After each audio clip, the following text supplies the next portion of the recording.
सगळ्यांनी क्रॉस करा।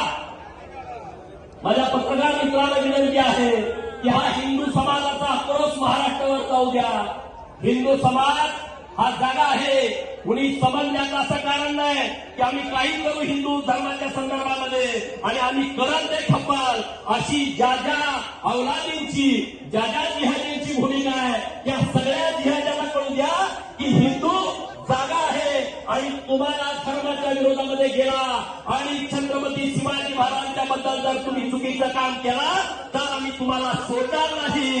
सरकारकडे माझी विनंती आहे, ह्या ज्या जिहाद्याला जेलमध्ये टाकलाय त्याला तुम्ही कडक फाशीची सजा होईल अशा पद्धतीची त्याच्यावरती कारवाई करा आणि महाराष्ट्रामध्ये लव जिहादच्या बाबतीमध्ये आणि धर्मांतरण जे करताय त्यांच्या विरोधामधला कडक कायदा सरकारला लावा ही आमच्या सर्व यवतमधल्या हिंदू समाजाच्या वतीनं सरकारकडे माझी विनंती आहे। एवढंच बोलतो आणि थांबतो। जय हिंद, जय महाराष्ट्र।